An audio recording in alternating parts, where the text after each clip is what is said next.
we are. We'll renew our vision, fulfill our mission. With the faith of St. Paul in Christ who is risen. With the Sabbath, you have a voice. In the Sabbath, you have a choice. The BCSX the face to make this world a better place. We have a destiny with faith. We'll clinch the triumph of love over hate. The Sabbath shows the way, committed to a better tomorrow today.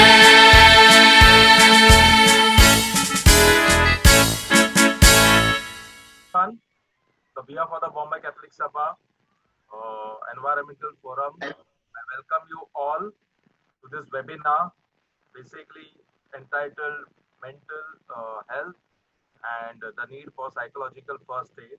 We have two speakers who are going to give us a lot of input, and we'll have a question answer session. First of all, wish you a happy feast. Today we celebrate the feast of Joachim and of course also a Parents' Day today. So happy feast and Parents' Day to all the parents and even grandparents over here. And before we could start with the proceedings, I would like to call our President of the Bombay Catholic Sabha to say a few words. Please welcome Advocate Rafael D'Souza. Okay, thank you, Bento. My dear respected speakers of today, Dr. Kusum D'Souza and Dr. Thomas Karia, my principal office bearers of the Bombay Catholic Sabha, the past presidents of the Bombay Catholic Sabha, executive committee members who are present, the central councillors and the members, as also all those who are not members of the Bombay Catholic Sabha who have joined today's webinar. Greetings to you on behalf of the Bombay Catholic Sabha. To those of you who do not know much about the Sabha, let me give you a brief. We are a registered NGO in Mumbai, working within the jurisdiction of the Archdiocese of Bombay with a strength of over 62,000 members, with our vision statement to create a just society through involvement in socio, civic and political affairs. Our motto is to build a better tomorrow today. My dear friends, it is said that Earth's great treasure lies in human personality. However, the human personality can blossom into a treasure to contribute in creating a just society, provided there is serenity and comfortable environment. COVID-19 has thrown up many challenges to us humans, especially the challenge to cope with the joblessness, the challenge to cope with loss of income, the challenge of work from home, the challenge of disruption in social life, the challenge in how to deal with the virtual education of our children, and last but not the least, the challenge of looking at the same faces 24/7.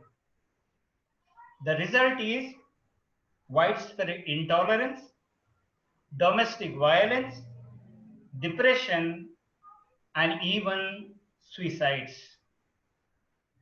What can be done to maintain serenity in times of adversity is the biggest challenge.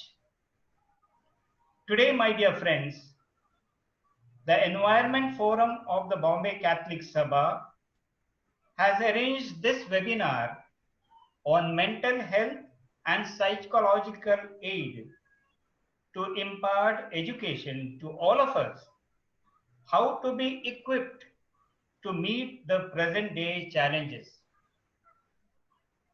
Thank you, Vice President Bento and your team for arranging this webinar. I am sure the eminent faculty of two renowned doctors who will be introduced to us shortly will guide us in overcoming our difficulties in today's life and giving us guidance as to how to go about it. With this, I hand over once again to Bento to conduct the further proceedings. Bento. Thank you, Advocate, very much for this very much inspiring, speech in the beginning. To give you a brief, I'll tell you this pandemic, as Advocate said, has really thrown a lot of challenges. And actually, when Vinod conveyed to me about a topic, and even I was thinking about having something on this, because the people who are staying at home together now very much stressed up, and we have read also, we had a couple of people who have committed suicide and a lot of difficulty. So this was the need of the hour, very much. And of course, Sabha being very proactive, we have continuously seminar, we had a lot of webinars. So Advocate said we'll have it after the next webinar. So this was slotted very much, but due to some other priority occupation. Anyway, nevertheless, we go ahead, and I would always say, wish everyone that they get the best out of it, and take it forward from whatever you get it, and help others also. So to begin with, I'd like to call the first speaker for today, that is Dr. Kusum Lisa, to give you a brief profile about her. The qualification of Dr. Kusum Lisa, she has done an MA in English from Mangalore University, MBA in International Business from Mangalore University.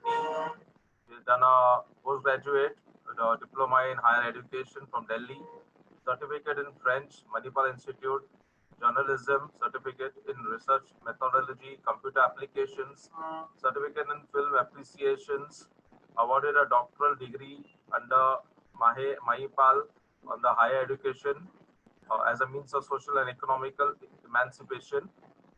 Then the teaching experience, 26 years of teaching and administrative experience since 1991. 13 years of teaching English language and literature in school affiliated to Mangalore University. Taught OB, soft skill, HR, business, English at Mangalore University, Udupi. Worked as a professor, placement coordinator at Srinivas Institute of Management Studies.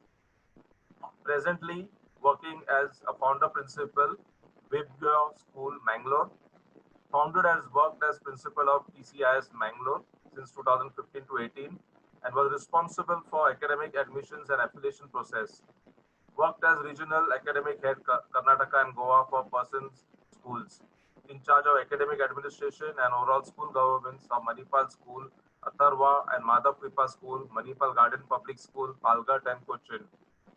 The profile is quite a lot, and I would like to welcome Dr. Kusum. Please take over.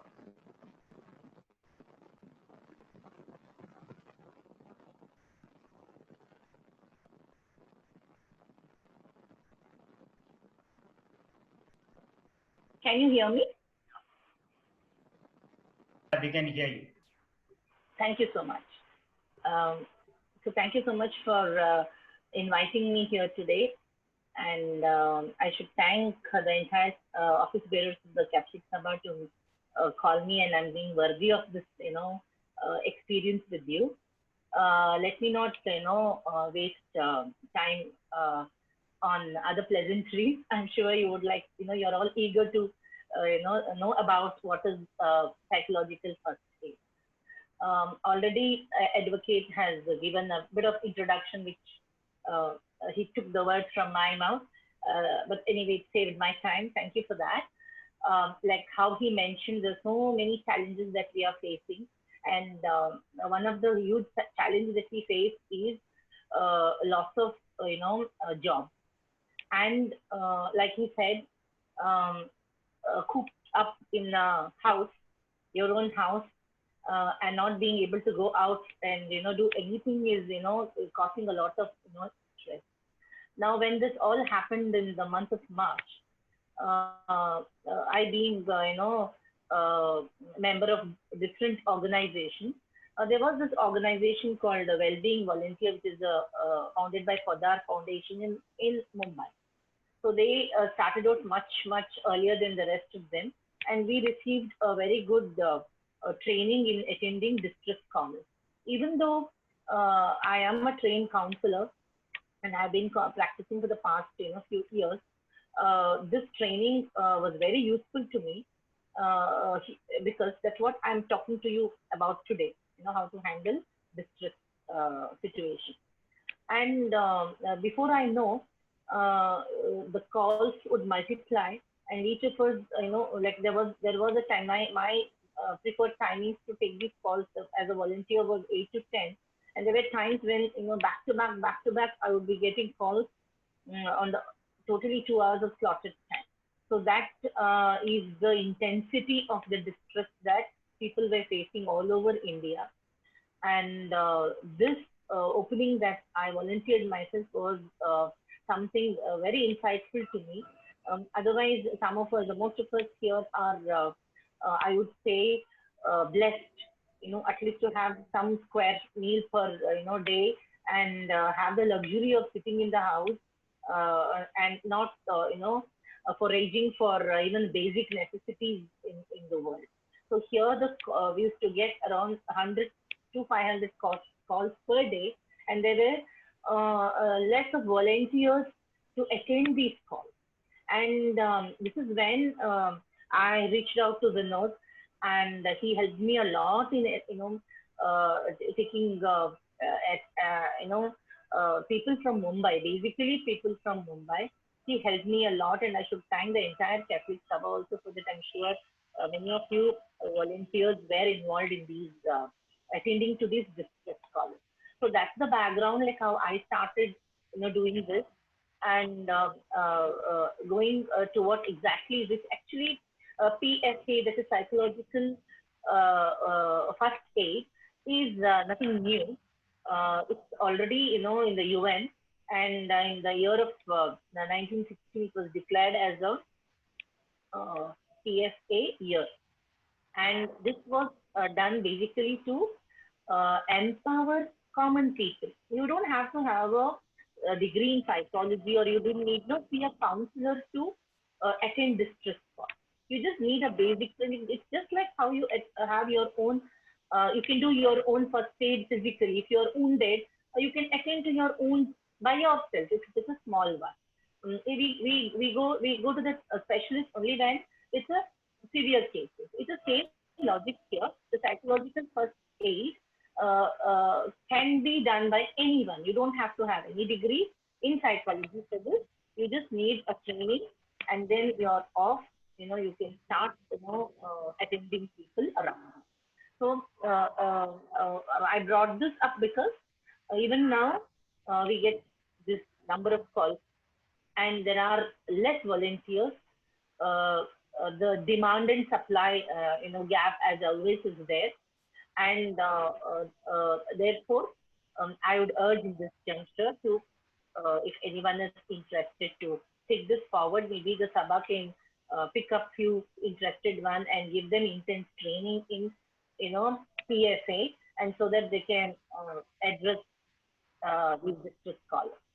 So with this, I would like to start. What is PSI? Like I already mentioned, it's a psychological bandage. We all understand a bandage in our hand when we are wounded. It's something which we cannot see, but it is very useful. And when we do this, we need to understand three things.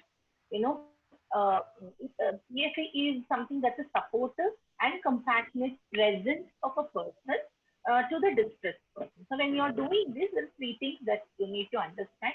One is a PFA volunteer has to stabilize the stress. I am now stressed because of something. The words I speak should not trigger and make that stress worse than it is. That's what we need to be mindful about. And most of the time we do this, not maybe because of intention, it's mostly because of the ignorance of the words that we use. You know, I remember a long time back when my son was, very sick and admitted in the hospital, just 6 years old.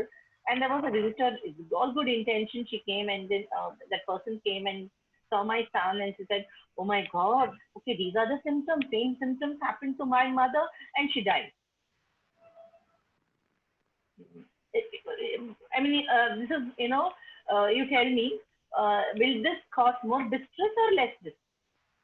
I'm sure it is more distress. Like, I mean, the next thing that I start thinking is, I mean, this is the same symptom, and am I going to see my son, healthy next?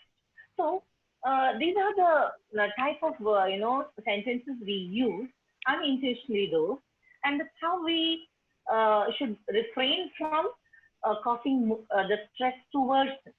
The second thing that we need to understand is we need to mitigate the existing distress. So how do we mitigate? Now for example, the stress could be I can give the example where Vinod was involved. There was a distress caller, and she had multiple problems. And then when the call, I attended the call. Now my mind has to think what is the priority that I can provide. Now, what is out of all her ailments? It was domestic violence. It was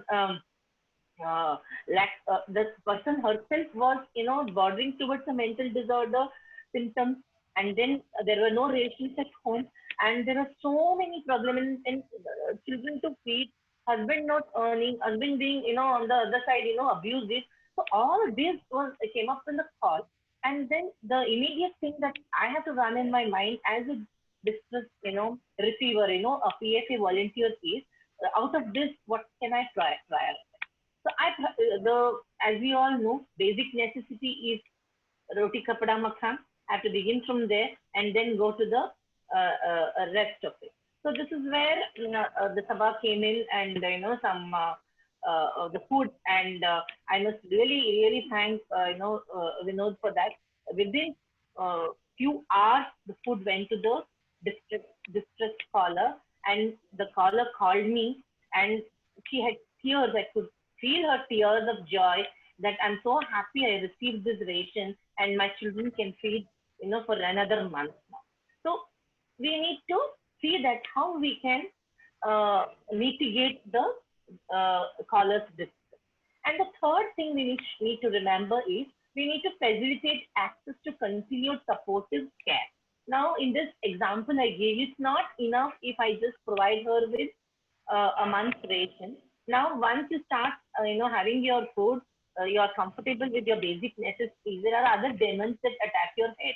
Now, I need to address those demands one by one. So, as a volunteer, even though I was not compelled to do it, I message her, are you okay? Do you need anything more?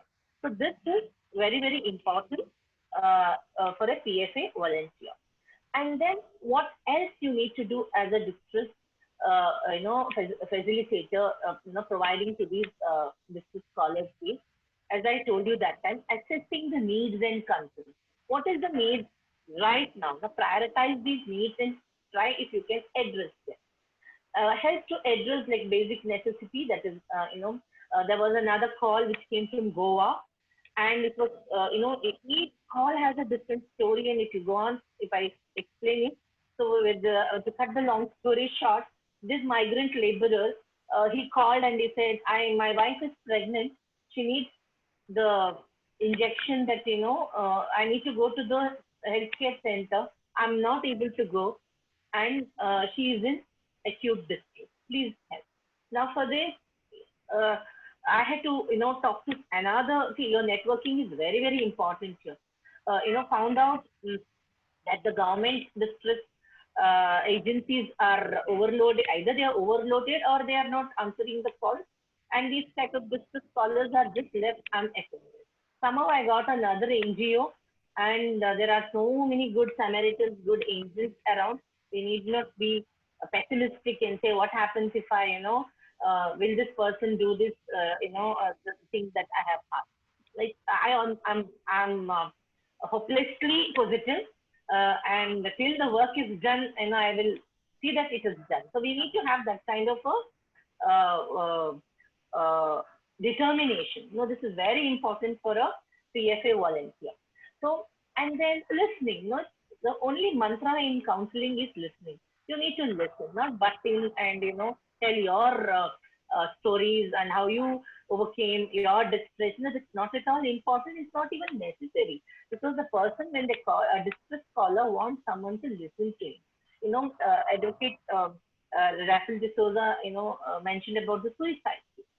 Now, even in the suicide cases, it's the same thing. That person would have reached out. There would have been many telltale signs in the family that the person is going to, commit something like this. And most often we ignore it, or we minimize the distress the person is currently facing, and we ignore this, and then it results in untimely death of person. And listening, that's what is very, very important. Comforting and helping the person to calm down. Now, in that distress moment, this is another call which I got, and the person said, I'm now going to jump into the water. But somehow the well-being volunteer numbers was there with him, and then he had the sense to just make that call. I mean, that saved his life. He made this call, and then first thing that we need to do in that circumstance is calm the person down. There are little physical, activities that we can do. You can distract him by making him to, breathe deeply, or distract him asking, other questions. Like how we do to our little children when they don't eat food. We have these techniques already built in us. It's the same technique that we can follow. And the next thing is helping to connect to information services and social support. And this especially, as Sir said that time, during this lockdown, there's a high for,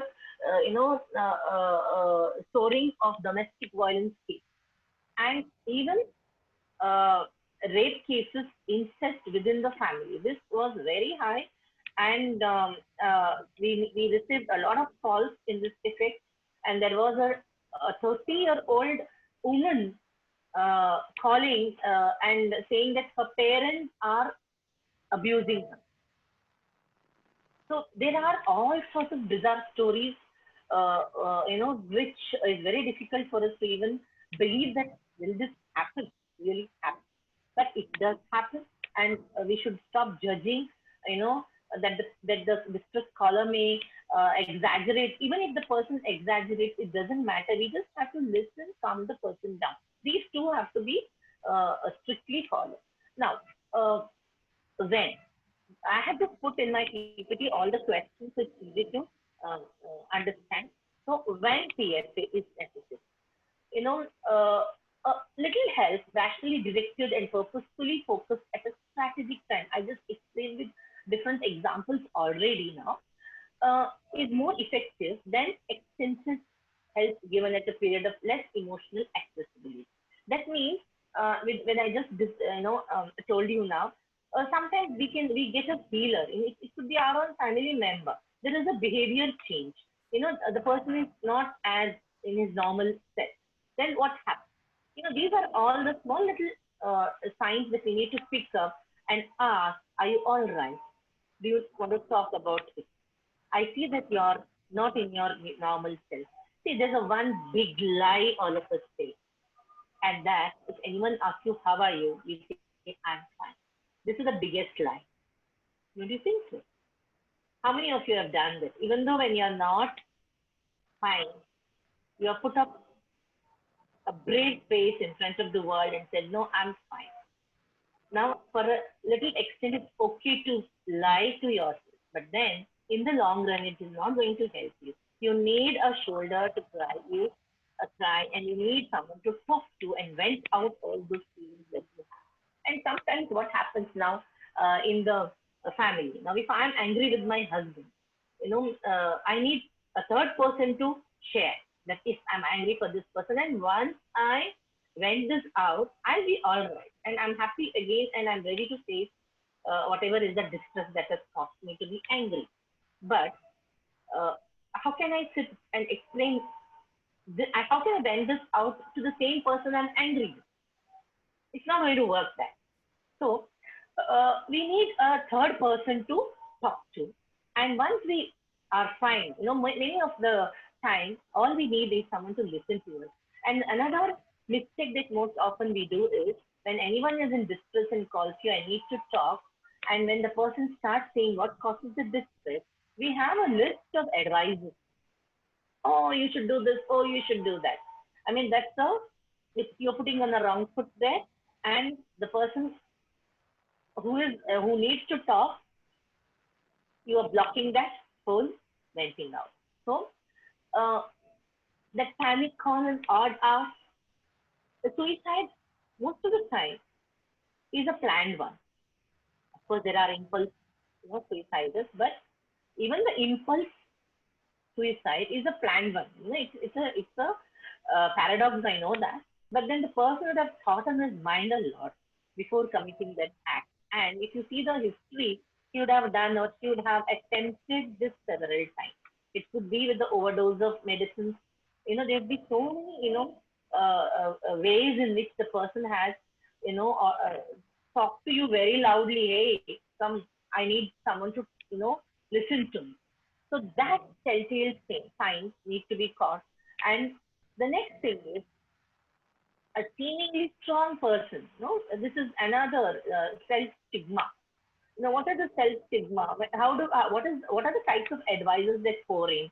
Oh, you're very strong, you're brave, you shouldn't cry, you shouldn't, have this kind of, self-talk to yourself.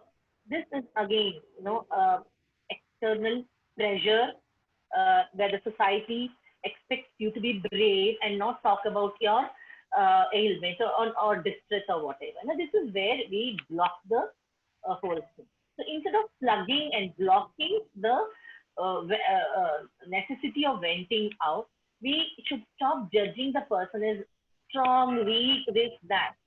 Anybody can be strong, anybody can be weak. It's the circumstance that comes to us. So even a very I have heard this many times. When anyone commits suicide, this is the first reaction to that is he should not have done that. Only cowards do that.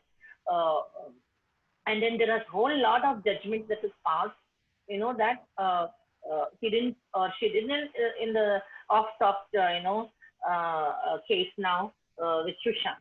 Okay, he apparently he has already given a lot of telltale signs about his distress. And it's the same thing, same thing with most of us. We tell people, we try to tell, but then because of the external stigma that the society and others put on us, saying that I should not talk about my distress. And when anybody asks me, how are you? Say, I'm fine. I repeat it, it's the biggest lie. When I say I'm fine, it may be I'm really not. So you need to catch the body language and the word spoke. And as I told you, there are other telltale signs: sleeplessness, food addiction. The food could be you not eating food at all or eating too much, then away from your normal food habits. And then, resorting to different addictions. So a normal, person, suddenly starting smoking or, any other addiction form. So these are all telltale signs who say the person will say, I'm fine, but he'll be doing all these things which you need. There is no congruity in his behavior, action, and thought. So this is what I would like to say. Who can be a PFA? Who can be a volunteer who can provide psychological first aid? It can be anyone. It can be your friend. You may be comfortable talking to your friend that there will be one particular agony aunt or an agony uncle or your friend who are very, very comfortable with you. You can talk to this person, or they can become your, psychological first aid provider, a teacher, a coach, a supervisor, a family member. Sometimes you would like to, go and talk to them. I would always find comfort in coming and talking to my father. Just sitting with him would calm me down a lot. And then, when I begin to tell him what happened to me, because of that aura that he had in this, I would find that my distress would just diminish within no time. So you need to be very aware of how you feel about certain people around you. Like how I explained, you may have someone like my father who comforts you just with your presence. Reach out to that person, or you can be that person. You may be that person to someone else. So understand that. And then there are some simple first aid guidelines that need to be followed. And as I understand, we don't have any courses on this area, but then apparently John Hopkins Center for Public Health has developed a model for this called Rapid PFA. Maybe you could Google and find out and see if you can get yourself certified in. So I did it, as I told you, with the my volunteering activity. Now, how can we perform a PFA? So again, there are three ways to identify. First of all, we need to identify the person in trouble or person in distress may first, approach you directly. As I told you, may be the comfort person for that person. Your best friend may call you and say, hey, I'm feeling pretty stressed out. Do you have some time to talk? Now, I want you to respond to this quickly in your chat box. What is your response? If someone calls you, what is your response? You can see the slide there. Can I have some response there?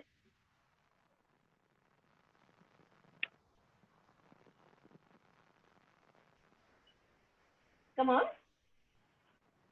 Very good. Yes. How can I help you? Okay. My response is okay. Sir says yes. Give me 5 minutes. Then keep coming. Keep it coming, please. Yes. Now somebody, is truthful. Hey, I cannot talk to you. I'm busy now. Some of us, yeah, I'm there for you. Speak up. Sure, we'll come over. We have a very good, good-hearted people in the Catholic Sabha, Mumbai. Don't worry, we'll get in touch as soon as possible. Be cool. Yes, dear, please speak. Sure, please tell me. Listen with interest. Very good. So most of you are giving the right kind of response, but in reality, we may not find these responses always. So what is the response? If you can go to the next slide. What is the normal response we feel if someone says, I'm feeling stressed, or do you have some time to talk? We say, you're brave, you're strong, don't cry. Only weak people will cry. What happened? The person would have started saying something.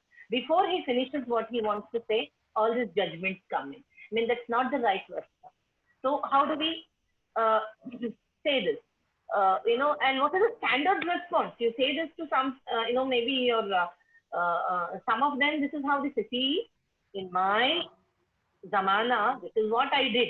No one is interested in a person in distress. He's not interested in your 1947 stories of how you dealt with some, in your life, some story that you have dealt with. All he needs is a ear to be listened to. Please remember that. And what should be your response? I'm sorry, you're going through that. How can I help you? And many of you have given beautiful responses.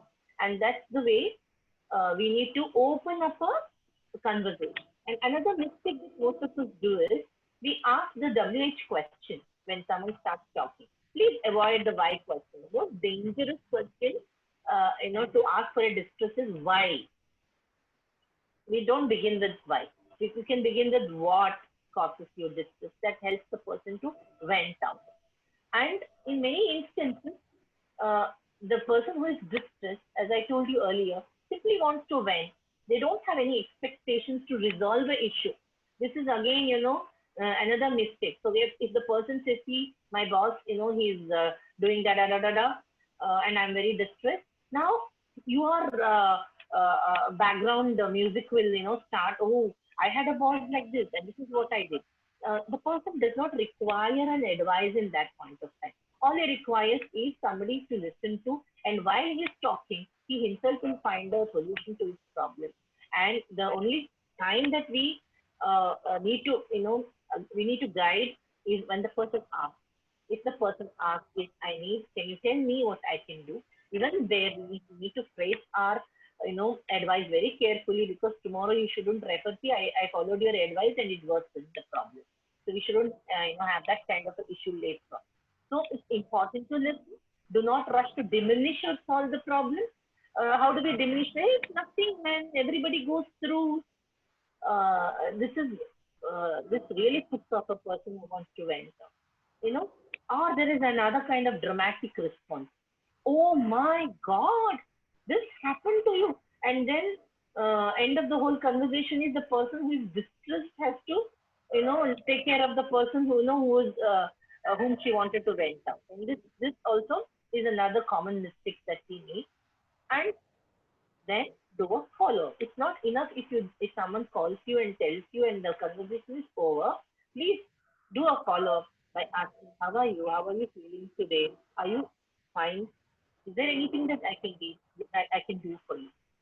Then, how often? Now, when someone approaches you on someone else's, this is the second category. Now, first category is someone, the person distressed comes to you directly. Now, in the second case, someone is asking for someone else's distress, to ease someone else's distress. Now, for example, your son's teacher will call you and tell you, your son is not doing well, some problem, and he seems to be in distress. Normally, when a teacher or a principal calls the parent is distressed. The parent is put under distress, and the parents, imagine a lot of, what the son or the daughter did, and how I'm going to, how I have to save the reputation of my family and the Khandan, 4 generations behind me. And there is so much of thought process that happens in a second, and then you miss the point. And what is the point that we need to take, into consideration is the focus is on the boy, not on yourself. Now shift the focus from you to the distressed person. And if it is your own, family member, or in this case, in this example, it is the teacher who is telling something is wrong with your son, especially in the teenagers, this is very, very prevalent because of the behavioral changes that we see, peer influence, and that's a different topic altogether. And the best thing that you could do is go to your son, sit with him, buy him some his own favorite dishes or whatever that is, make him feel comfortable and ask, I'm sorry you're going through that. How can I help? I'm repeating this phrase again and again so that it etches in our mind. And again, do a follow-up with your family. So there are 2 things. One, the distressed person talks to you directly. Second, someone else refers someone to you. And then third category, I'm sure the Sabha is very, very active in this area. You will see someone distressed. No one comes and tells you, but you see someone distressed. And what do? Do we just wash our hands off and run away? Or do we reach out and see what we can do? As a human being, forget about even a PFA volunteer. As a human being, we need to reach out. That's what I would do. And they would be total strangers. Someone sitting next to you in the train, looking very, very, very, very, distressed. It doesn't harm. I see that you're not looking fine. Is there anything I can do for you? This is the best question, ask to a stranger. So this is the third thing, that someone, you see someone and you volunteer and ask, what's happening. And sometimes, it's happened, I'm sure it's happened with you all. Most of the time, we are very comfortable talking to a complete stranger about, the distress that we are going through. So it should be a good idea if you do the opposite and provide solace to someone who are sick. So what is the action plan? How do we go about it? Prepare. Now, as a volunteer, I need to,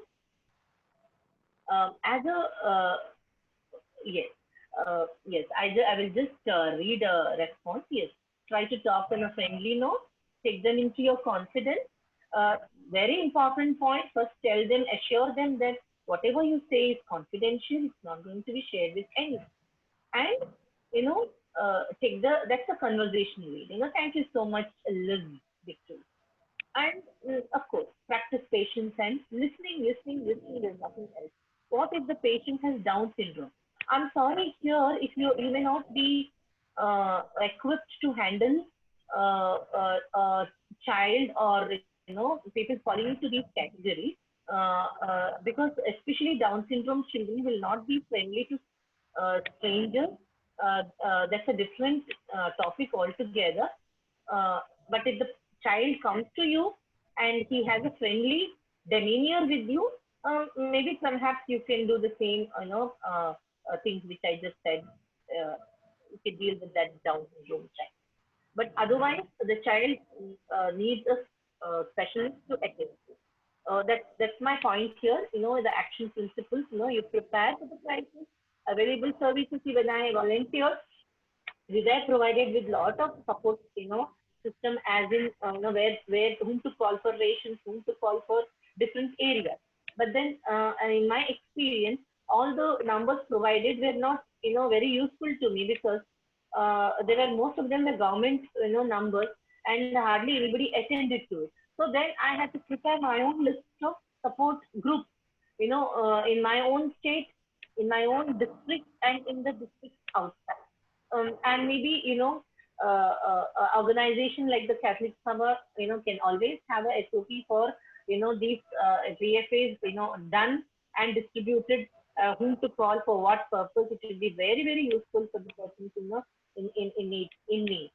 And especially, for example, now there was this a teenager who was abused by her own parents. Now, what can that person do? How can we help this person?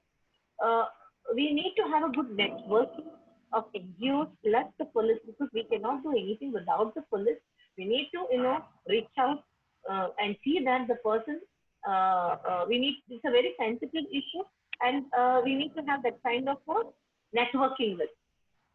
The second action principle is look, observe, see if that person has a safety issue, as I just mentioned now, or is it urgent basic necessity in terms of, see, another thing I would like to say is urgent basic necessities can be different for different people. If our basic necessities are met, our next, basic necessity would be in this COVID-like situation is to talk to someone.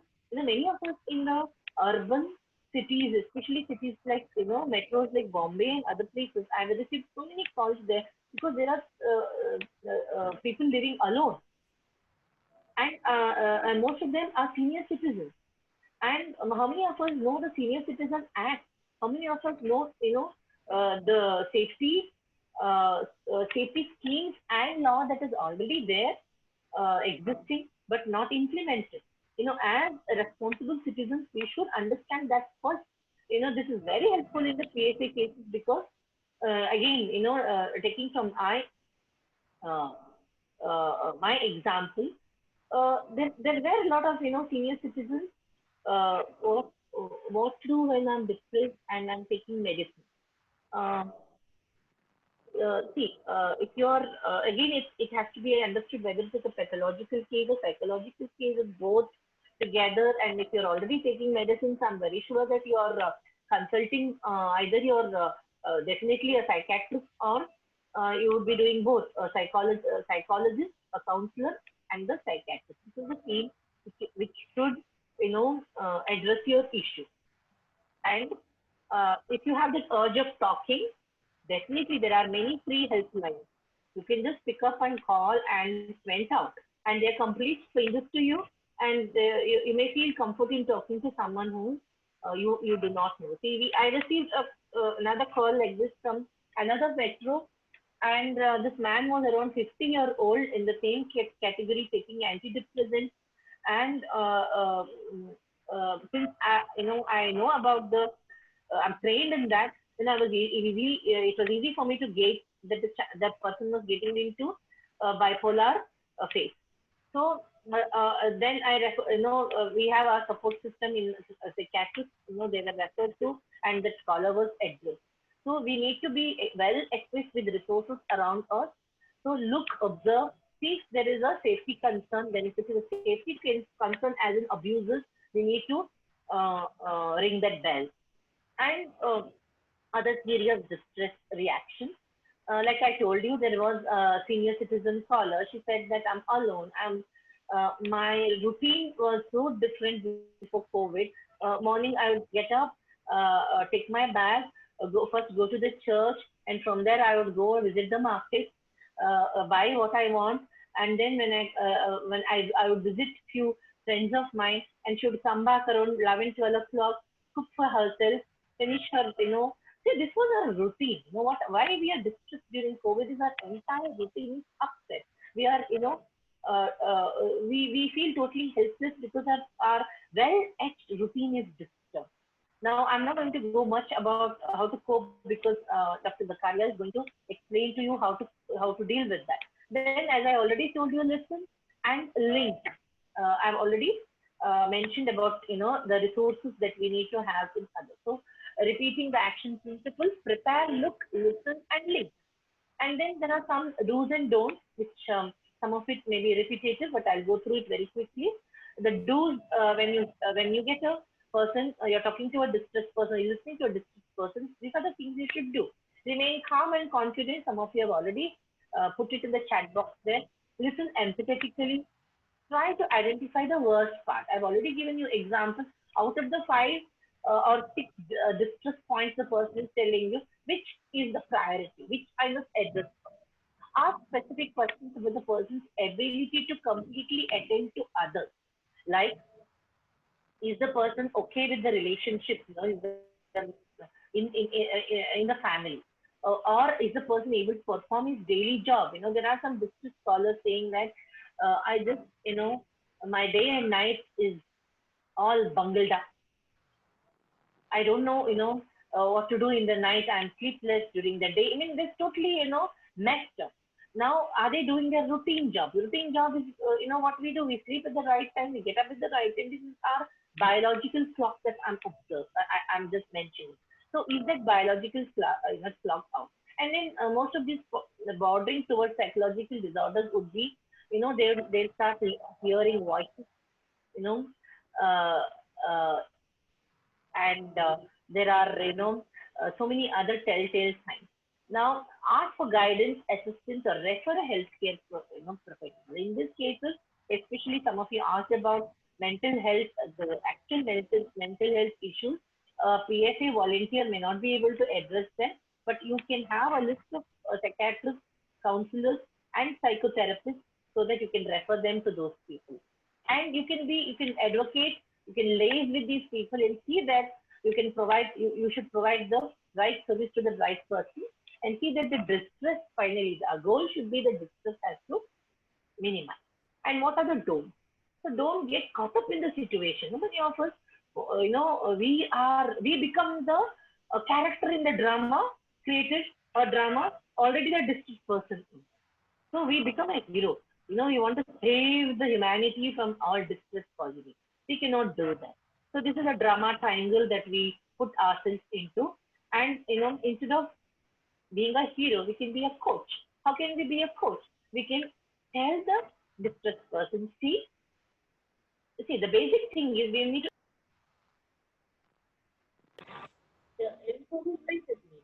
how do we do this? We can, as I told you earlier, see, I can listen to you, but you seem to have a psychological issue. I can share a number with you for further assistance.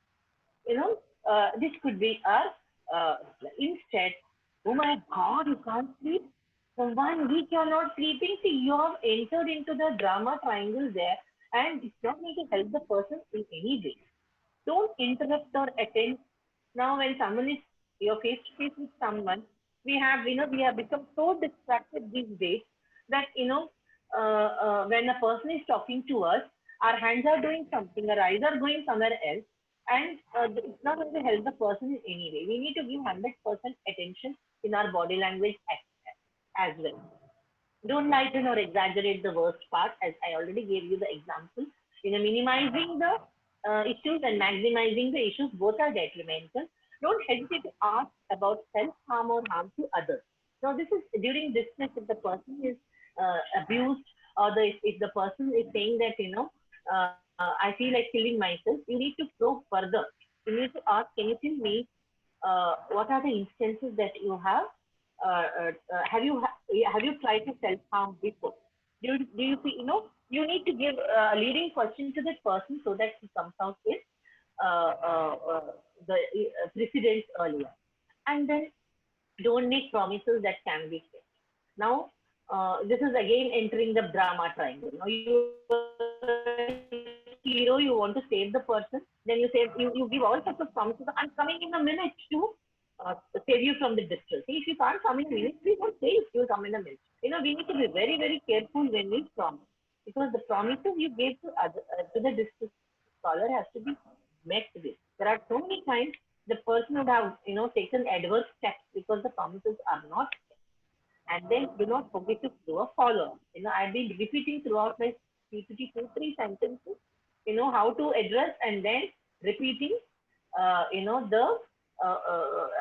seeing the follow-up. And then now I'm coming to the last slide. Let's, this is not a panacea, it's not a substitute of mental care. This is a disclaimer I want to tell everybody that it has to be, it is not, you're not a mental health care provider. You're taking a distress call. That distinction has to be very, very clear.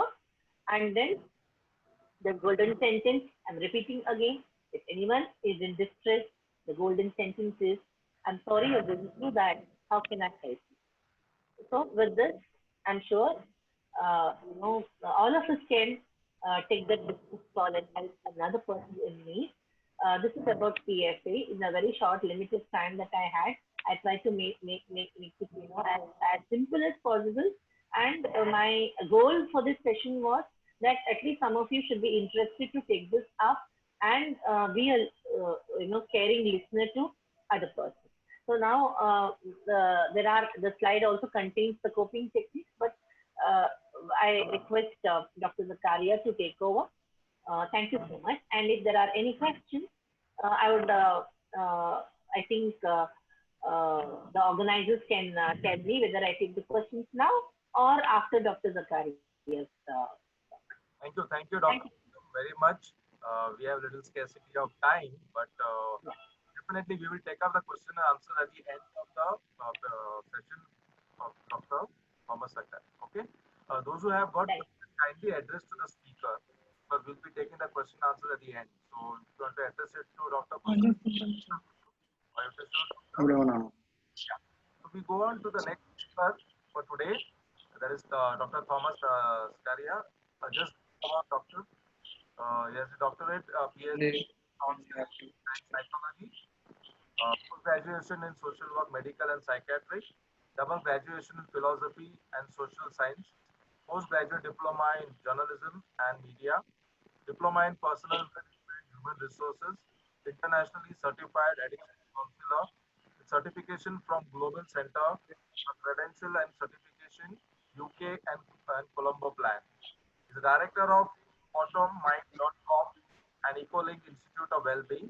He is involved in psychological services both online and offline with 25 qualified and experienced counselors. EcoLink is a certified training provider under Colombo Plan. Besides that, also the Center for Credentialing and Certified. He served as a program officer in Colombo Plan, Commonwealth Organization, in charge of capacity building program, drug prevention, treatment and rehabilitation, environment for 9 years. He has worked closely with UNOCHA for accident treatment and prevention programs. 25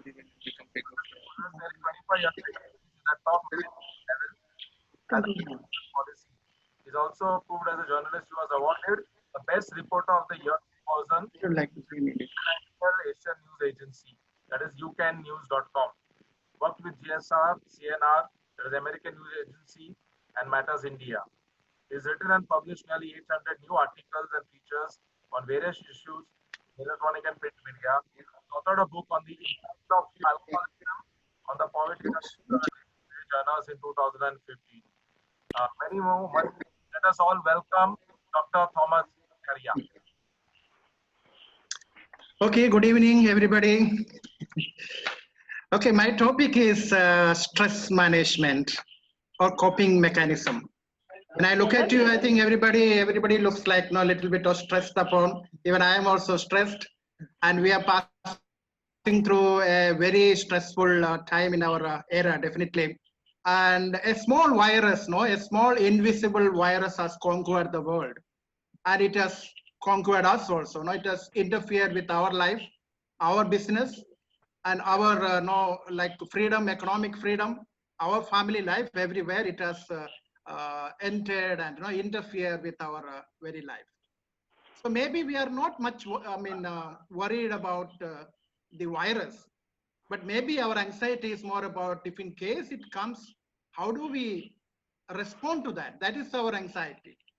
Whether we will get beds in the hospital or we will get isolated in our community. There are so many questions, like whether what will happen to our children, our parents, and things like that. Anyway, we have to live with this stress. There is no other way, like no, we cannot escape from that. And that's what we are going to discuss about, how we can cope up with the situation which we are passing through. First of all, let us try to understand what is stress. Like stress, actually, when we say about the stress, there are two things, like there is a stress giver and there is also a stress responder. When we, next one. So there are two things, like, so like there is someone who is actually giving us some stress or some tension, and there is also a response taking out, happening within ourselves. It could be a physical or emotional or mental response to the stressful situation. And that response actually decides how will be our state of mind. That's what we need to control. If it is a negative response, of course, negativism will create more negativism, and then we will land into more problems. So that is how the coping mechanism we need to design. We need to see how we can address this issue in our day-to-day life. Okay. So when we have a stress or when we have a tension, our body will react, our mind will react, and we will have to go through certain changes in our body and mind. Maybe we'll have high BP, or maybe we'll have a headache or back pain or fatigue, or any problem with our mental frame also. We have difficulty in concentrating. Sometimes we may become very angry with everyone. Sometimes we cannot cope up with stressful situation. We become so violent sometimes. So in that way, the body and mind will go through a lot of changes when we are facing stressful situations. Now, the first thing what we need to know or what we need to understand is to accept that we are passing through some crisis Can you situation. put AC for some time? AC for some time. Hot. You're telling me something, or? Yeah, what is important is, like, we need to identify how we are getting stressed. Is it from that pandemic we are getting stressed, or is it from some persons within our family, or from somebody from outside, maybe from our neighborhood, or from our business tension? We need to identify what actually is creating tension in my life, or what is causing a lot of stress in my life. That identification is the first thing. If we are to start working with the stressful situation, we need to understand how it happens and what is our response. Normally, how we are responding to that particular situation. Once we understand that, we will be able to work out strategies on how to cope up with our stressful situations in life. Okay, now normally what we do very often, because stress is a negative thing, it's not a very positive thing. So we normally will try to counter it with our negative response. So when we get into negativism, what happens is that we become more negative, and one negative will multiply into another negative, and again into another. No, we land into a lot of problems. So it leads to more stress. Sometimes it leads to more violence in the family. Kusum was referring to domestic violence in her talk. So when we are not happy within ourselves, there are all chances that we respond in a different way, in a violent way sometimes. Or maybe if we are driving, we may get into accidents because we cannot concentrate. Our mind is totally fixed on something else. So we will be disintegrated, and we will lose our control, and we may get into also any accidents also if we are driving. If you are at home, if you are not happy, maybe at home everybody is happy with me and I don't have any problem with them. But if I am worried about my business, or if I'm worried about, suppose if I get this virus, how can I respond to that? How can I have enough money to treat? All these things are going on. Sometimes we take it on to also our family members. So it can sometimes get into misunderstandings in the family. It can go into domestic violence. And very often all of us do the mistake, like when we are stressed, oh my God, I'm so much bored and I have no peace of mind. So I get into alcohol sometimes. No, we take refuge in alcohol or drugs, and that will aggravate the problem again, because the stress will be always with us. And the moment we take a glass of alcohol and try to forget it, and then again stress will be there, and again we need to take. So alcohol use might graduate into alcohol dependency also because of that. And then of course it will affect our self-esteem. So what I mean to say is that we try to address stressful situation with the negative approach, like no negative management, we will land into more negativity. So from one negative thought can take us into another one, and again another, and then we will ruin our entire life. So negative response to stress is not going to help us. So it is only going to aggravate the problem. It only aggravates the problem within ourselves and within our surroundings, within our family, within our work life, or whatever our social life. Everywhere we might get into problems if we are not actually addressing our stressful situation with a positive mind. So what we need to do is, of course, now we don't have time to do any activity, but you need to do, once we finish it, we have to list the places or the persons or the activities which give us stress. That is very important to understand what gives us stress. So then only we can identify how we can respond to that. Then we need to see what are the causes which is creating that situation, and explore how you can deal with such situations. So we need to little bit of make an activity within ourselves to see what causes stress and how we can respond to that.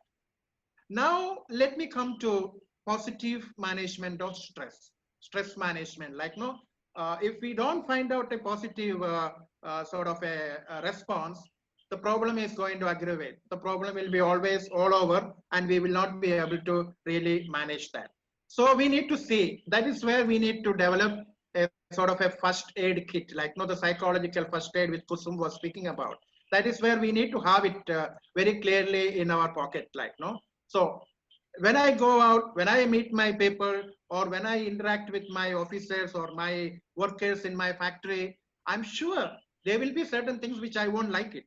But how should I actually respond to that? That's where we need to have certain outlets, like I have given some pictures, maybe like we can interact with people or go for some swimming, or eat very favorite things or whatever. There are different ways we can try to get into what we can do, like how we can get into it. Now, the first point which I want to tell you in the process of managing stress, the first one is live with an attitude of gratitude. Live with an attitude of gratitude. Be grateful for what you have. At least you should be happy today I'm here to listen to these two speakers. I am not dead. The virus has not attacked me, and I did not get this sickness, and all my family members are safe even. But there are hundreds and thousands of people in Mumbai actually who are suffering, who have got into the problem, they are in the hospital. A lot of people have died and gone, but at least that has not happened to me. So when we complain about certain things in our life, or when we have a leg pain, think of people who don't have a leg even. Or we think about some eye pain or heart pain. Think of people who don't have those things. There are people who don't have eyes also. So that way we need to develop a attitude of gratitude. That is the first principle when we are dealing with the stress. Maybe like I don't have so much of issues. Maybe my neighbor has more. I am lucky that I have not come to that level. So that way we can cope up with the situation. Then another big issue is happening in our head, in our thoughts. There is always psychologists, they say like, you are what you think. It's always you are what you think. So we need to be giving a lot of attention to what you say to yourself. So what you look at, or how you look at certain things is very important. So identify negative thinking and irrational beliefs what you have. Sometimes what your thoughts are definitely influenced by your belief system, your attitude. So you need to also identify whether it is being dominated by your negative thinking or it is by positive thinking. If you are positive in your thinking, you will be positive in your feelings and you will be positive in your behaviors also. So identify negative thinking and irrational beliefs. And negative thinking leads to stress and anxiety. Even if there is no external stress coming into you, but if your thinking itself, if it is negative, you don't need anybody else to give you stress. It will come from your own system itself. So your thoughts will lead you to more stress. So you need to see how you can stop your unnecessary thought, unnecessary thinkings about too much of things like, so those things will lead you into more problems. So you have to learn to teach affirmations in your life, to positives, like you need to acknowledge whatever is good in you, in your surroundings, and then you will feel better. That's how you need to feel better. Otherwise, we'll think, oh my God, why God has given me all this trouble? You only to me, like, that is not a correct way of thinking. Now, of course, all of you are Christians and all of you are Catholics, and you go to churches. You have your own spirituality. You have your prayer, family prayer. You sit together. You eat together. We sometimes we enjoy our togetherness. So keep up all those. So we need to have a spirituality. So if we are not spiritual, we will sometimes go totally blind. Like, we may not be able to get a sort of a helping hand from anybody else. Nowadays, everybody is so scared of each other. They keep a social distance. They don't come to you even if you cry. So you need to have a inner strength, which you can gain from spirituality. If you are, you cannot go to church, fine, sit at home and you can pray, or whatever Bible says, you help others and live according to the Bible and spend quiet time every day. Spend some time in your meditation and be thankful. That's very important. Be grateful and think positively and put your faith to work. There are people who say that the whole things are messy. Everything is gone out of my calculations. My business is not happening. My economy is zero now, and all my workers have gone away from me. But still there are people who say, I am at peace in the midst of all the chaos and madness. No person, place, or thing has the power to upset me. We should be able to say that. If we have to say that, we need to have a spirituality. That spirituality you need to gain from our, whatever the faith.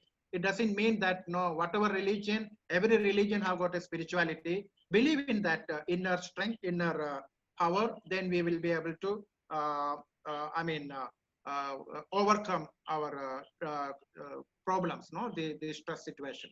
Now, relaxation, we say relax. There are different avenues of relaxation. Anything we can, the breathing exercise, or you can have muscle relaxation, or you can get into meditation, or you can just listen to music, or you can get into, even if you don't like to see TV or use social media, I tell you, there are a lot of positive things in them also. in the TV itself, no? You need to develop something which is interesting for you. When you are locked up in your house and you cannot go out and you're always inside, you need to develop certain habits like, no, you can get into even social media. It doesn't harm you. There are so many positive things also there. So many creative things are there. Or no, the geographical channel, or no, like the Travelog, like no, people go into different places. All those things are actually, it will give you some sort of a option, like no, develop some interest in something. Don't sit idle and think about all these miseries, no. So that's what I mean. Okay, eating is also interesting. So you need to, of course, feel good in eating. You have to eat what you like no, cut down the sugar or caffeine and things like that. And then even if it is simple things, enjoy eating. That's what I mean to say that. If you don't enjoy your eating, definitely you will not enjoy anything else. So eat well and drink well also. I mean, whatever nice things, fine. And then see, there are so many things we can say, like, no, you can go for a walk, take a walk. And if you come out without a mask, sometimes police will catch you. Or if it is lockdown, don't go for a walk, but you can walk inside itself, make a few rounds in the flat itself, and take up your phone and speak to a friend. And old friends, like, no, you somehow take their phones and ask them, how are you doing, how are you coping up. So all these things will definitely help you. You need to speak to others and then engage in some healthy habits, and take up a hobby. Some hobby you need to build up. If you don't know, you may be reading or playing cards, whatever things, like you need to pick up some sort of a hobby and focus on happy thoughts. That is very important. You need to feel happy and you need to make others happy.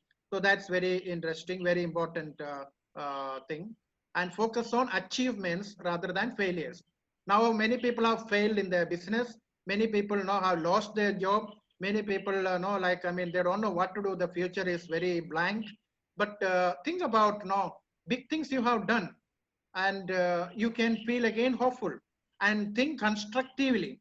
There are people, like I have a brother also in Bombay, in Nai Bombay. Of course, he was in the event management, and he was now no events are happening. So totally he is in a blank situation. So he first thought, let me come to South, and then at least after the pandemic, we can go back and start business. And then later he understood this is not the time to think all those things. We are not sure whether pandemic will be with us all throughout or not. And then he changed his business into something else. He started an online business platform because he had his staff already, he had his vehicle already, and then using all those people, he started sort of an online delivery system, like giving essential things to the families, because already he had a network. So now he is doing very well. So like that, we need to always think hopefully, and then alternatives. Everything may not work. There are certain things which will work in this lockdown time. See now how this Zoom people have made millions of dollars now, because they have actually converted this crisis into an opportunity, and they have become the #1 in the world actually. So that way we need to think positive, think about alternatives, and think about how we can convert our crisis into an opportunity. So we should never say that it's the end of the world. Even if we cannot come to Mangalore, some days we may think, maybe if I come, maybe our neighbors will be looking at us in a different way. No worry at all. All those are their problems. It's not our worry. So we need to always be positive about how we should think. And then some more ideas, if we say laugh, without any reason also you laugh, there is no problem. Some people may say anything, but you need to find some reasons to laugh. Look at all comedy serials or comedy things and all. These days, don't look into all this, so much of news, all this news and social media, all frightening things will definitely put you again down. Don't see at all these news channels, like at least just 1 or 2 hours you see, not more than that. Get into comedies, laugh with the children, play with them. And if you feel like crying, you cry. There is no way that you need to hide. I mean, you need to suppress your emotions. You should be able to express, and you should be able to sleep well. You should feel. There are many of my friends who are sit at home and work. But here in Mangalore, of course, they have farms, they have villages, they can do whatever farming. Many people were very happy. during the lockdown, because otherwise they were always working for a company and they never had time to work for their own family. Now they got time to work in the family, or whatever the thing. People are happy, whatever, the vegetation, vegetable garden and things like that. And do some exercises, have some fresh air, build a support system. That is very important.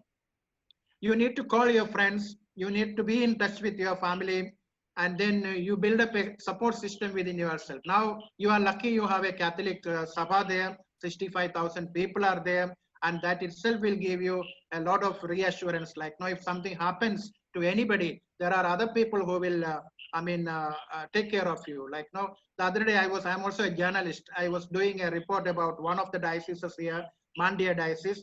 They have started parish level committees, ward level committees, and then diocesan committees, just to make sure that if anybody in their community gets affected by COVID, they should not feel that they are left alone. The others should definitely help. That is actually the Christian way.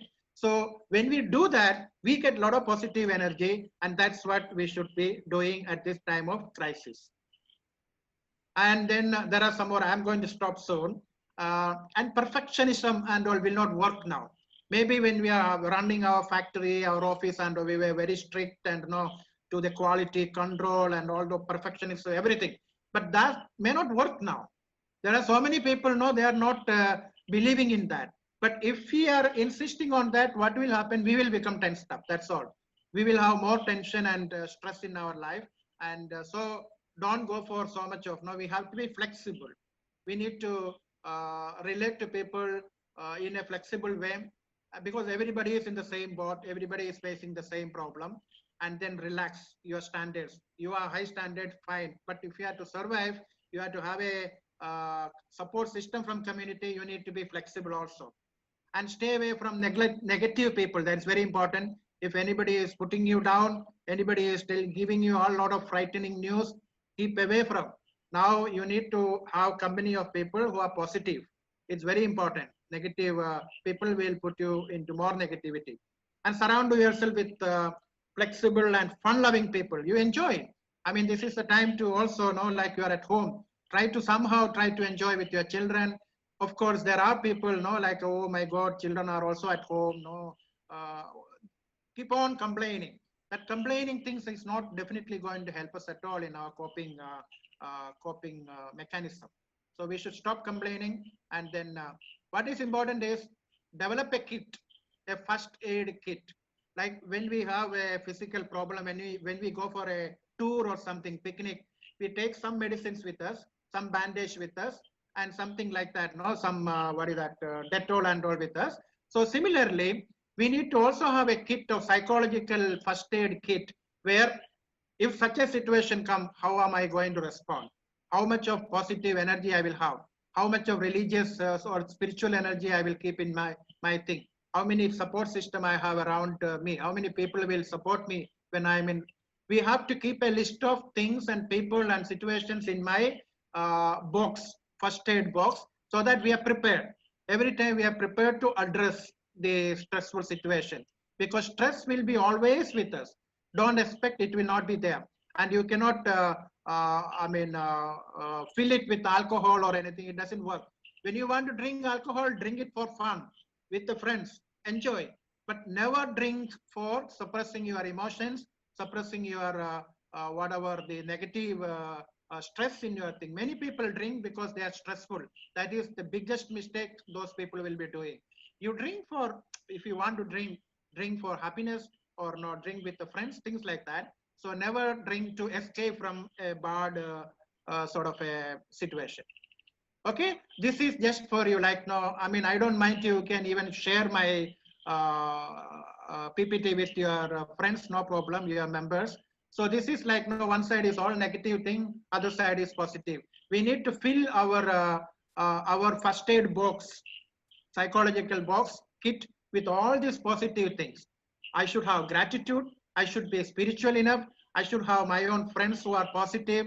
I should be kind enough to others. I should be serving and saving others. I should have my own positive principles. When you have all these things, you can always say, whatever the situation comes, I will be still positive. still I will be able to, manage myself. That is the message which I want to give you. Of course, if things go out of our thing, if everything goes like, no, we need support. Of course, you have, when you introduced me, you also said about Autumn Mind. Madam Kusum also is part of Autumn Mind. We have around 25 plus counselors. So you can always take your phone and call us also. So that way also, if in case it needs, otherwise we need to manage our stress by ourselves. But if you need support, we are there. That's what we want to say, and say thank you.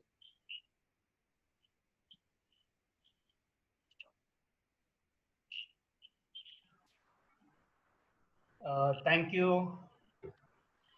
Thank you, Dr. Skaria, for this wonderful presentation. And before that, Dr. Kusum. I just butted in before the question answer session starts because I have another engagement to attend to. Maybe you have given the right message, Dr. Skaria. Attitude of gratitude. I think most of us who live the day, we do not have that kind of an attitude. And think positively. Yes, unless we think positively, everything will be bleak. Yeah. And Dr. Kusum, I think there is an assurance to you that in Bombay Catholic Sabha, we will, whenever cases are referred to us under this COVID or otherwise also, we are there to help not only our members, but even outsiders who come and ask for our assistance. So with this, with your permission, I take your leave, and Bento will, of course, be doing the concluding sessions. Thank you very much. Thank you. Thank you, Advocate. Thank you, Dr. Thomas. Thank you, Kusum. We will have the question and answer session. For this I would like to call upon our Secretary General, Vinod Narona. He will coordinate, he will be the moderator for this. So you can put your questions in the chat box. And I can see one Angela Pinto is showing her hand from a very long time. who is It's on my screen. Angela Pinto, she's waving her hand. Maybe she has a question, I'm not very sure. Can you ask her to unmute and speak up? Angela Pinto, can you please unmute? by mistake, Vinod, you take over and you start with the questions. Yeah, Dr. Kusum, thank you very much. Dr. Thomas, thank you very much. Give a lot of confidence to people who are stressed out. And after listening to you, I think 7:55, a lot of stress has gone down. Thank you again. A lot of questions are coming up, Doctor. Can you hear me, Bento? I think it's not clear, Vinod. Still, there is no Question answer session. My mic is not open. Please go ahead. Carry on. Go ahead. You can ask. Go ahead.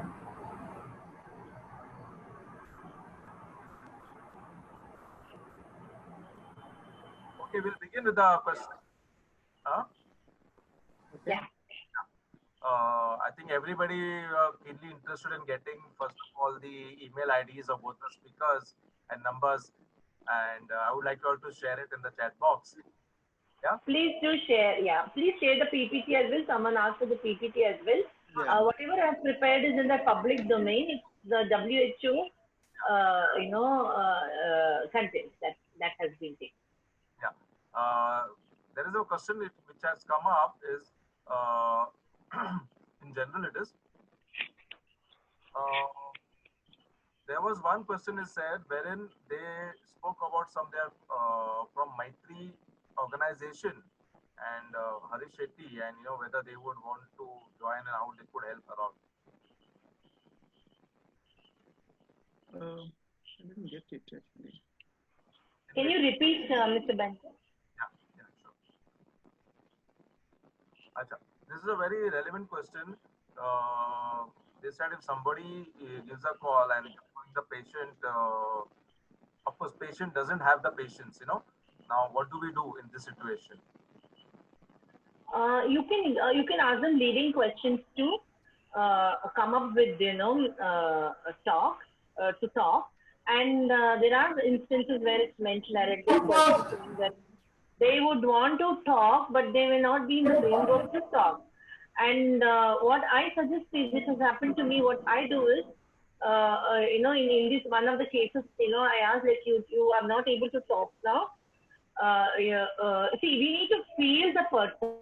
That's the only way to, deal with this. And I would ask, is there anything, the same question, is there anything that I can help you with?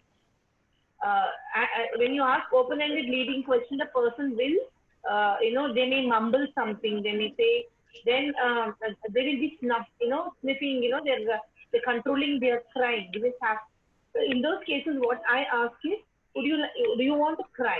And even before I finish this sentence, the person would have started, it's like just switching on a button, the person would have started bawling loud. Be patient and listen, and after the crying, and then you can give some exercises, breathe deep. Deep breathing is very, very important to calm our nerve. Once the and then even if they're silent on the other side, it really doesn't matter. They have not cut the phone, but they are testing you. They would be wanting to see if you're able to reach out to them. So the constant reassuring that, I am here for you. If you don't feel like talking, it's perfectly all right. Do let me know when you want to talk to me. I'm there for you. So if you go on giving this positive affirmation to the person, definitely the person will, stop. And most of the time, the person is overwhelmed. He may be having multiple problems. He doesn't know from where to begin. So if it is, if you can get, or you can ask, are you troubled with your, you can ask this some basic common questions like, are you all right? Do you need anything? When you say, do you need anything, perhaps, they would come up with, yes, I need someone to talk to, or I am hungry. I have not had, you may find this very silly, but in this time of distress, there are also callers who are physically plain hungry, and they are so shy to ask others for help. So you have these list of, basic necessity questions. Are you hungry? Do you need help? Do you feel like talking to someone? So these are all that's what I said in my presentation. You have to plan these questions beforehand, and that will help a lot for this person to vent out. Another question, another one is that what if somebody has a Down syndrome? How do you follow up? Yeah, I've answered this during my presentation. Down syndrome children need special attention by a qualified person. If you are dealing for this Down syndrome child for the first time, they are, first of all, if that child is, of a considerable age, they are already trained. They don't easily mix with strangers. They don't talk easily with others. And you need to first build a rapport with that child. Only then, you may be able to talk to. But there are freak incidents where the child would, for no reason, like you. This happens to us as well. We meet a stranger and we develop liking. Those children are very high on sensing people, or sensing them. They have a survival instinct very high. So they can sense people around them, whether they are harmful or not. So you have to go by the response of the child, not impose your response on the child. Doing and trying to show that, oh, you're so cute, I want to hug you. They don't like all those. I mean, in fact, now in these days, you should not even touch other person. You have to ask permission before touching even your own child. Thank you.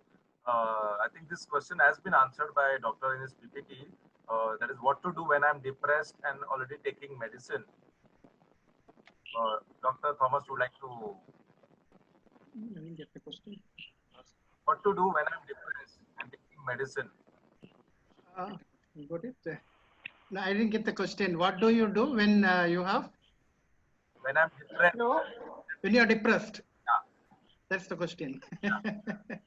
No, Dr. Thomas, the person is already taking medication. Okay. Yeah. Yeah. Depression, of course, it's a mental sort of a illness which needs definitely professional assistance. Professional counseling is required, first of all. And normally, as Kusum was saying, no, it has to go. If there is a diagnosed depression, it has to be also supported by the medication also. Very often, no, that is also important. Not just only the counseling, because then it may not be full, like, no, that they need to take medicine, and then over that, no, like, there are different, normally cognitive behavior therapy, no. Most of the depressions also start from the thinking pattern, like from the thinking, no, their feelings are formulated, and from the feelings, their behavior is not changing, no. So it has to be, like, along with the medicine, this cognitive behavior therapy and things like that will definitely help. And I would suggest, if it's a diagnosed depression, definitely a qualified counselor or a psychologist should be dealing with that case. I think Dr. Kusum has already answered. Yeah, there's one more question there about the disability, the act, right? Yeah, Mr. Bento? Disability Act. I think conduct one-to-one session. Dr. Kusum, Sorry, come back again. you conduct one-to-one session. Of course, I conduct a one-to-one session, and we have a website called Autumn Mind, where you can log in and ask for your session. We provide in Autumn Mind, we provide online sessions, and we have different counselors for different things. So we have specialists of different areas here. Like Dr. Thomas himself is a specialist in de-addiction. And I deal with all kind of, as a principal and a teacher of school, I deal with everything related to especially parenting, and areas related to children, and most of these areas, and distress calls, like that's what I've been doing, volunteering for a long time now. And my area, I would say, is especially in the mental disorder case, especially providing solace and comfort and counseling to the caregivers of the mentally ill patient. Often the caregivers are neglected because the care is provided to the patient, not to the person around in the family. They are more depressed than the patient herself. So they need a lot of counseling. I provide that as well. And coming to this question about Disability Act of 1995, this is a very welcome act that has come in.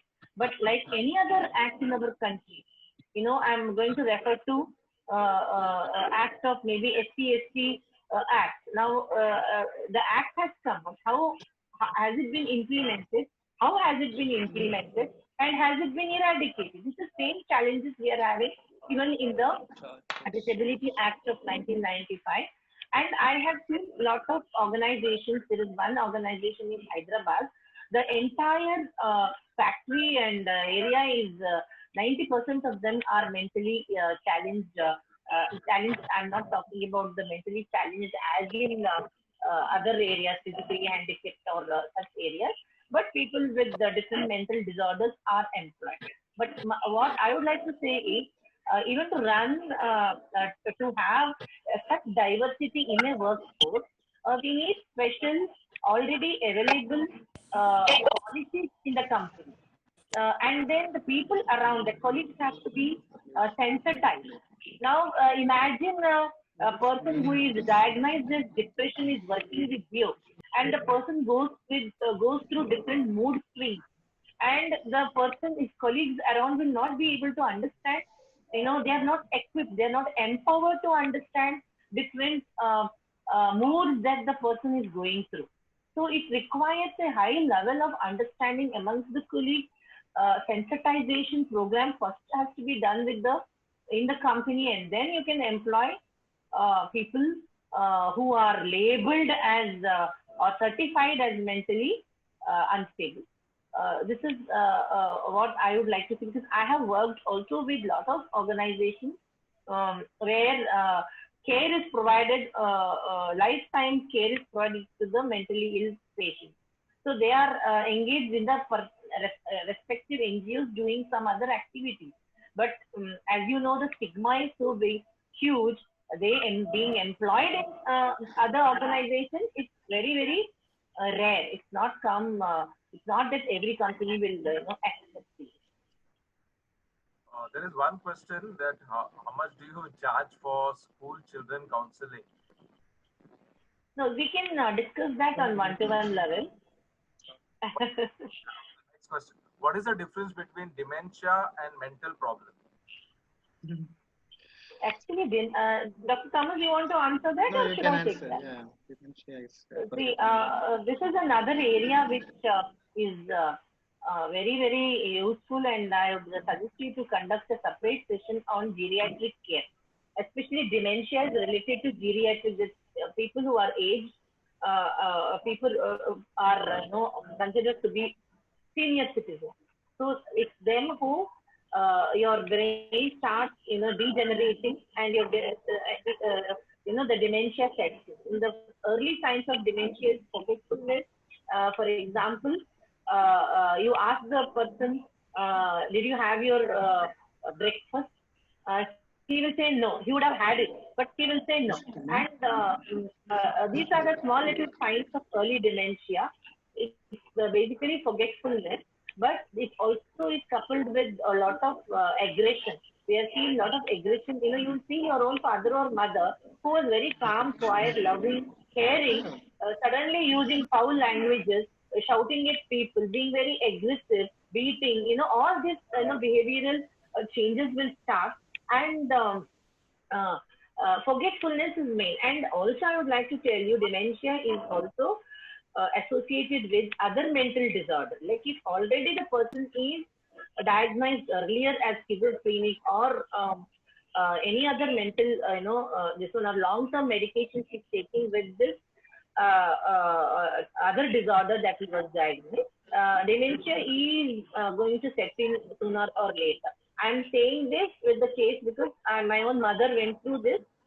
She was diagnosed as bipolar and schizophrenic, and she went into dementia in the last 5 years of her life. She was, dementia. See, another thing you should understand is in dementia, they will have the past memory.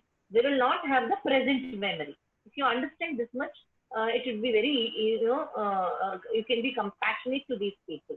So often I hear people throwing judgments, and she talks about her childhood and she doesn't remember what she ate for her lunch. But that's how the disorder is. The person is not faking. The person, that's how your mind plays with you. I hope I'm clear about this. So this is dementia. It comes normally during the when you're old age. And how do you realize when a person is entering? I just told you, the past memory will be there, but not the present memory. If you ask, that's a very common thing to ask is, what they did in their daily routine that day. They will not be able to answer. And over a period of time, they will develop a coping mechanism where they will say something. Like, for example, you say, what did you have for your breakfast? He would have had idli, but he will tell you chapati because he will predict that question. That brain is not able to process the information, but he doesn't want to pester you. He will say whatever comes to his mind. I hope I'm clear on that. About any statutory provisions, help children born in Mr. Bento, sorry. I think this has been addressed. There is one more question. If somebody who cannot afford can be treated. Okay, I have seen a question. Yes, if something happens, mental health issues for children, if they cannot afford the treatment, is there any provisions? I think that was a question, Of course, for mentally challenged people, there are so many government schemes, definitely, which is there in everywhere, every government. And we also, in our group, we have 2-3 counselors who are exclusively handling with the people with autism and the mental health problems of the children alone. So we have one madam in Bangalore who was also part of chairperson of the child development committee and all with the government. So maybe, because I may not be able to say this and that which is available, but we could connect people, right people who can give the right answers also. Even if I cannot do it now, we could do that for you if you contact us later. because I need to consult also with, because my expertise is in a different thing. I have to ask about the mentally ill children. No, what are the provisions available? There should be government schemes are there plenty, but I don't know whether it is really reaching. Yeah. One question is, why is it that many of the teenagers actually are suffering from this problem, mental problem, stress relatively? You see, percentage of teenagers suffering is very high. Yeah. Why is that so? Yeah, Kusum, you can answer. Yeah, I can don two hats here. One as a school principal and another as a counselor. Now coming, the first hat as a principal, there's an unrealistic expectation from the parents with the child. And then the second thing is there is only one child. It's a very nuclear family, one or two child. And then most of the time the parents impose that, okay, what I didn't do, my child has to do. And the child may not be cut for what you wanted to do. You wanted to be an engineer, the child has to be an engineer, the child is not even interested in that. Now, when these kind of conflicts arises, the child is in a tremendous pressure. The pressure, and then, the children now, imagine the childhood we had earlier and now. We didn't even know what we wanted to become. We just became something eventually. But that's not how it is for our children now. They are much more stressed than us because the expectation around is very high, and there is another whole lot of stigma attached to their self-worth. Now, what is the oft-told sentences to the child? You useless fellow. You see the negative spiral which Dr. Thomas mentioned that time. These are the words often repeated to the child. Now, I had this instance, a parent saying, the results were announced, and the suicide happened soon after the results. The results were announced, the child, the child scored 96%. Now, that's a huge, it's a great achievement. And this is how the parent responds. The father responds. What happened to the other four? I mean, how can you be so cruel to your own child? What happened to the other four is how the parent responds to the child. When the child has already come with a sense of achievement, I got a good percentage. Now, being a parent, an irresponsible parent that is, you have snuffed the spirit of the child very early in life. How can you expect the child to be a confident and have self-worth and self-esteem throughout his life when you are being snuffing like this throughout his childhood? So this is how I would like to, say this tremendous amount of stress that this child goes through. And you believe this or not, I had implemented something called as, in my schools, wherever I was, the first 20 minutes in the circle time, I had introduced circle time in the zero period, where all the teacher had to do is put the child in the circle, even as young as pre-primary child. Excuse me.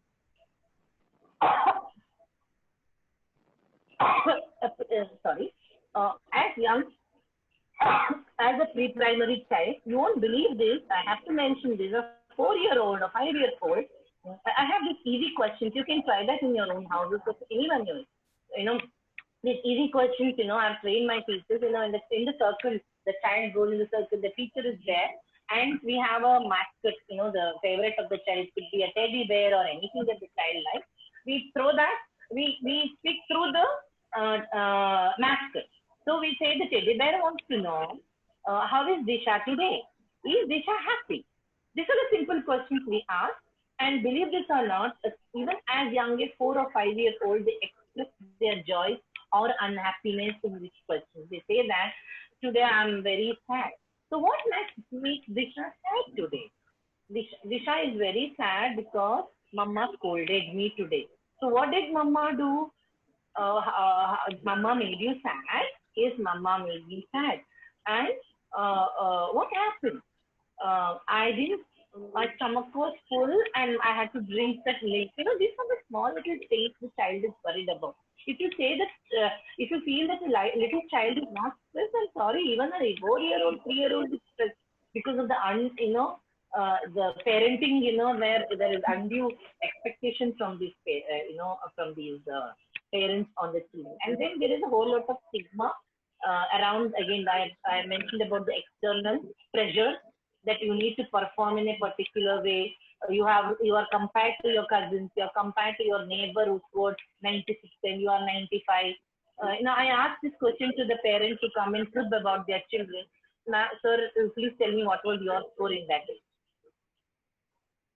And if you couldn't do that and your child has done it, you need to be happy with that child. And everybody cannot be a doctor, engineer, or whatever it is. And there are so many jobs available. And if your child, and another thing we need to understand is today's job, we know that in the COVID time, we cannot depend on one skill. We need to have multiple skills. Only then we can survive. So we need to encourage our children in that way instead of, stressing them out on your expectations. I'm sorry to say this, but this is how this is the reason for the high level of stress for the with the children. You must have watched, I don't know how many of you watched that movie Pichore, how that Sushant Singh's, very well done movie on suicide. Even in spite of the parents being non-demanding, he still went and jumped, from the floor because he was not feeling self-worth. He was not happy with himself. Why he didn't, sometimes it's not parental pressure here, it is the external pressure. It is his own pressure to him. So there is a beautiful topic, called self-stigma. Like all of us have to, undergo this workshop to understand our own self-worth. This is lacking. Thank you. There is one more question. Today's teenagers have changed their outlook of life and have made night day and day is night by staying up full night and sleeping during It's a long question. tantrums. A very long question. I know you've woken up early and making them understand invokes their wrath, as they say they have nothing to do during the day, but this will affect their health. So how do you answer that? It's a valid question too. But we need to see how we can, we have strategies to deal with it. Dr. Thomas, you want to answer that? No, one of the reason could be definitely, that children are so much depending upon the smartphone and smartphone addiction, internet, gaming, PUBG. There are a lot of things that may be one of the reasons why they don't sleep at night. And it is very much happening. The smartphone addiction it's one of the behavioral addictions like gambling or gaming. The smartphone also is one of the addiction. And then now, of course, with the online classes and that and this and all, children also are trying to cope up with their stress situations through this. So that is how they are missing their school, they are missing their their friends, and they don't want to be always being noticed by their parents. They wanted to have freedom. So all these, they are also undergoing that big stressful situation. We may not understand. We may think that they are our stress, but for them, maybe we are their stress also. So they are trying to cope up with these kinds of things. And that is actually also a reality which we need to work upon. Now, even last 2-3 days, newspaper I was looking into, even today there was a case of suicide, a teenager committing suicide because of smartphone related thing.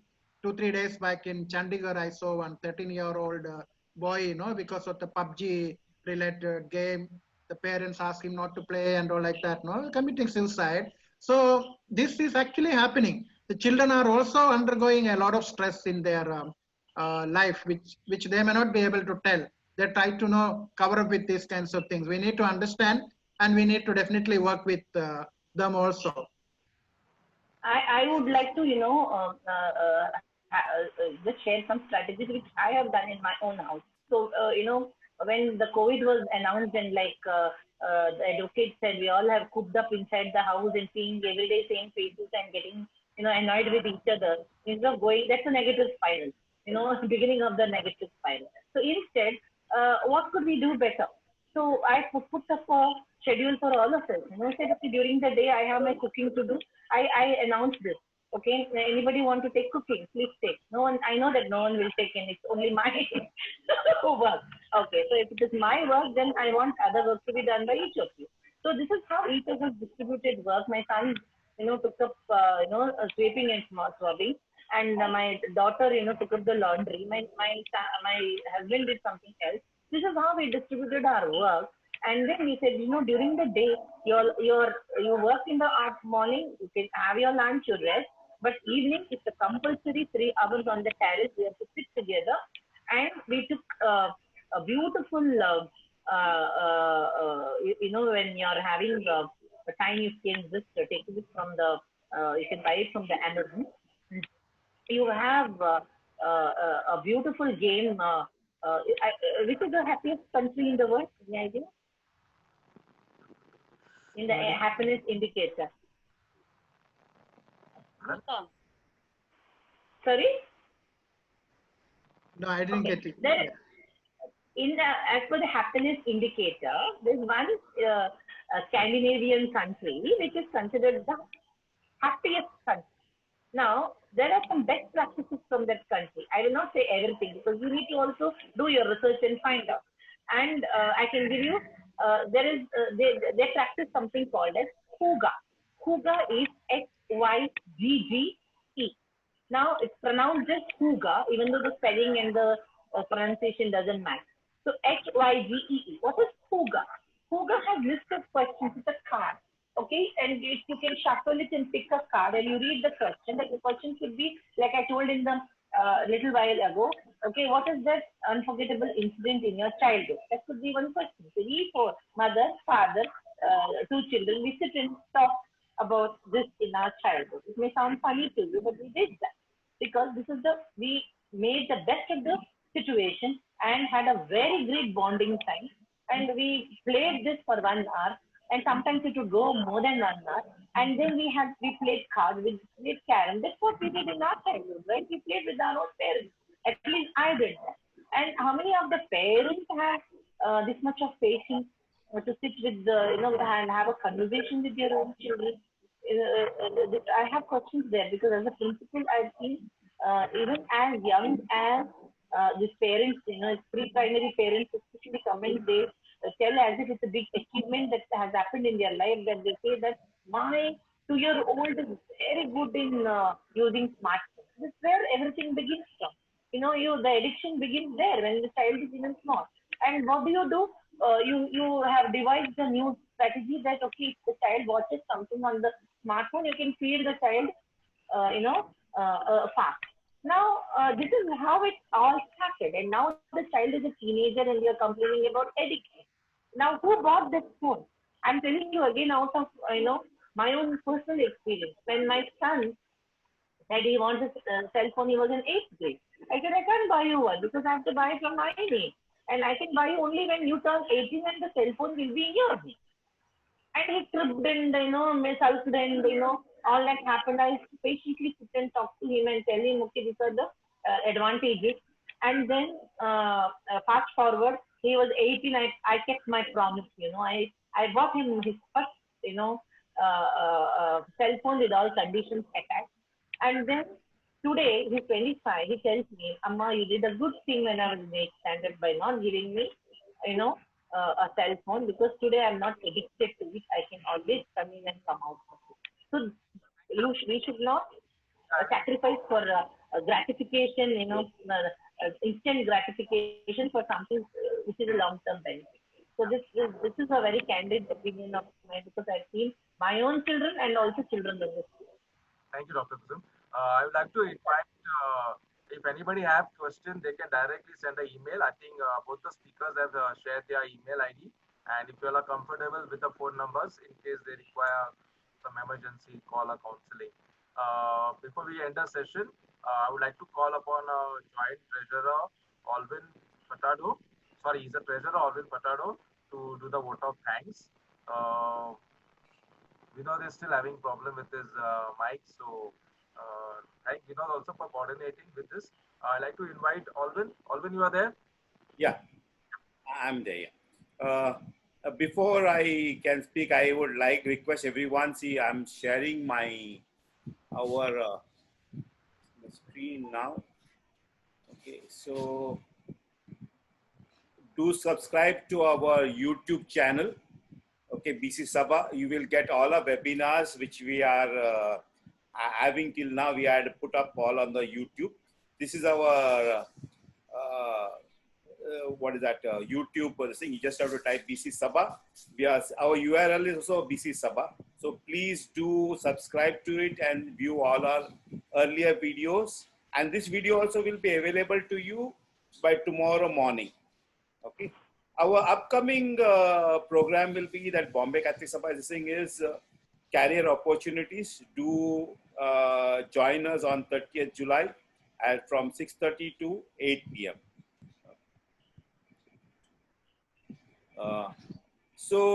Today was a very beautiful talk we had on mental health and need for psychological first aid from Dr. Kusum Desa and Dr. Thomas Zakaria. We thank you very much for coming here today and giving us a wonderful talk on the subjects of mental first aid. Bombay Catholic Sabha is the first agency which normally reaches out to the Catholics on the first aid. We have done a lot of things during COVID, giving them this thing. But this is one more things which I think we'll have to add up to. This thing is mental and psychological first aid, which we have to rush to our people. Thank you for enlightening on the subject and helping our members as well as all those people who have come for this session to learn how to help others more than helping themselves. Okay, it is the more we are here to help others, and by helping others also we will fulfill our psychological necessities in life. So this is our motto that BCS always had, that whatever happens, first we should come to the help of others, help the mental thing, so we'll also gain much of this thing. Thank you very much for bringing the whole thing under focus, helping us to learn much more with all your examples. And most of all, I thank Bento, Vinod for all the thing for arranging this program, and all the participants who were very, very well showed their concern, very enthusiastic to learn how to help others and try to put a lot of questions and this thing. So thank you very much for being here. And once again, Dr. Kusum Desa and Dr. Thomas Zakaria for coming here and giving a wonderful talk. We hope to host you again sometime in future. Thank you very much. Thank you. Thank you, Doctor. Thank you, Thomas, Dr. Kusum, once again. Thank you so much. Thank you. Thank you for the opportunity. Thank you, Kusum. Thank you, Dr. Sam. Okay, so who will sign off?